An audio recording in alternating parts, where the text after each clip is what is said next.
The rehab, I'll be very honest, I'll put it straight. Go ahead. Lahat ng ito, paano nakaapekto sa buhay mo, lalo na ang buhay mo bilang tatay at bilang artista? Okay. I will not be a hypocrite in front of you and in front of our audience. I did go to rehab, definitely. I want to be an advocate for mental health. I'm so happy I have this platform now para lang lalo kong, I guess, explain yung pangyayari or nangyari sa nakaraan, sa Pasko, kung bakit ako umabot sa rehab. I was very, very depressed. I was on the brink of suicidal, and I will not deny that substances had a part to play with my mental state.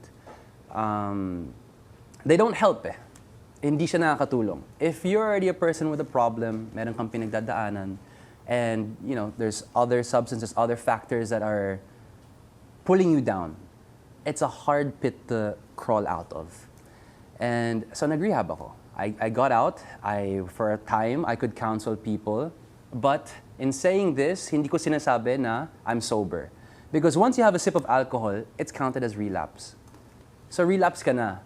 But every single day, I still talk to my counselors. Every single day, I'm still in touch with my kuyas. You call them kuyas and ates from my rehabilitation. And they still monitor me all the time. I'm always still very open with them. So the reason why I'm bringing this up is because I wish in the future, near future, I can start na nga my own YouTube channel and explain into detail yung mga nangyari sa akin, what happened inside, and how my life changed after. But how it affected also with being an actor, like I said, hindi ako iyakin na tao. Pero ngayon, kung balikan ko yung isang araw ko doon sa loob ng rehab, mangiiyak talaga ako. It was so difficult inside. You go back to that? I go back to that pain. Yeah. I go back to that pain. For you to feel the pain of whatever scene you're doing. Whatever it is, yung lungkot. It was 8 months until I saw the moon. It was 8 months until I got to see the sun. Yung nakalabas ng... Oh. I'm not shunning my rehabilitation. I owe them my life. Pero you're kind of trapped inside eh.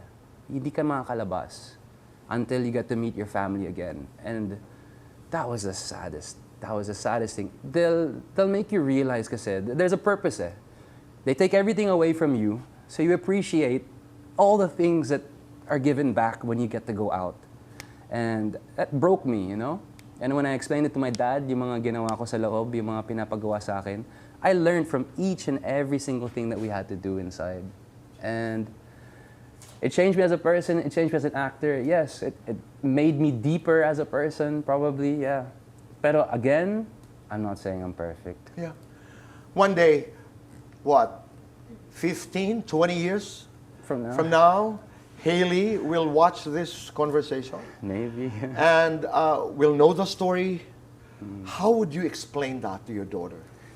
I guess I'd say, anak, in life, people make mistakes. And I think naman, if you don't make mistakes, you don't really grow, Bata ako nag-start mag-showbiz eh. Sobrang bata. And everything I did, whether good or bad, it was publicized eh. Kasi your life is literally an open book for the public to see. I just say to her na, I hope you don't judge me for my past. I hope you don't look at me differently for the mistakes I've done and maybe might still do in the future. But just know that I love you. And I promise that I'll give you a life that I never had. I know my parents did the most that they could for me, pero ako, for myself, I will really do everything in my power. Kahit ano pang maisumbat ng tao sa akin na Diego is this, Diego is that, ito yung mga nagawa niya, I will never ever be an absent or not a loving father. Yan yung pangako ko talaga I will give that to the Lord and I'll say it in front of you and in front of all the people, hindi yan mawawala. I promise that.